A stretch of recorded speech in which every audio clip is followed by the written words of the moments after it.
বায়তুল মোকাররম জাতীয় মসজিদের দক্ষিণ গেটে পিআর পদ্ধতিতে নির্বাচন সহ ৫ দফা দাবিতে গণমিছিল করছে জামায়াত।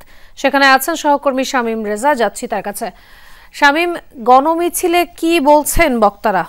নতুন বাংলাদেশ পেয়েছি, জুলাই সনদে আমাদের এই দাবি জুলাই সনদের জামাতের শীর্ষ নেতৃবৃন্দ পৌঁছেছেন এবং তারাও কিছুক্ষণের মধ্যেই আসলে কথা বলা শুরু করবেন। এখানকার পরিস্থিতি বা এখানকার চিত্রটা যদি একটু দেখাতে চাই, আসলে জুমার নামাজের পরপরই আসলে এখানে নেতাকর্মীদের ঢল নেমেছে সেটা বলাই যায়। কারণ দক্ষিণ গেট থেকে শুরু করে আসলে 0 পয়েন্ট পর্যন্ত আসলে মানুষের এই মুহূর্তে দাঁড়ানোর অবস্থানে নেতাকর্মীদের চাপে এখানকার অবস্থা আসলে এমনই চিত্র।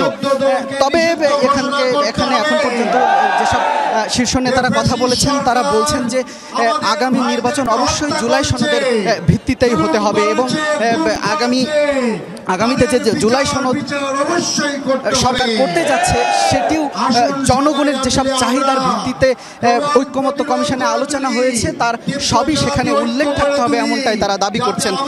এছাড়াও তারা ইতিমধ্যেই বলছেন যে নির্বাচনের জন্য যে লেভেল প্লেইং ফিল্ড প্রয়োজন সেই লেভেল প্লেইং ফিল্ড আসলে এখনও নিশ্চিত করা সম্ভব হয়নি।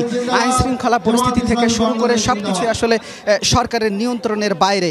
আর এজন্যই নির্বাচনের আগে আইন শৃঙ্খলা বাহিনীকে সরকারের নিয়ন্ত্রণের মধ্যে আনার দাবি জানাচ্ছেন তারা বলছেন আসলে লেভেল প্লেইং ফিল্ড ছাড়া আগামী নির্বাচন বিতর্কিত হতে পারে এবং সেই নির্বাচন বিতর্কিত হলে আবারও সেই দীর্ঘ 16 বছরে যেমন স্বৈর শাসন চেপে বসেছিল তেমন আবারও চেপে বসতে পারে। এজন্য জাতীয় সংসদের মাননীয় সাবেক সংসদ সদস্য আমাদের অত্যন্ত শ্রদ্ধেয়, এজন্য তারা বলছেন যে লেভেল প্লেইং ফিল্ডের কোনো বিকল্প নেই।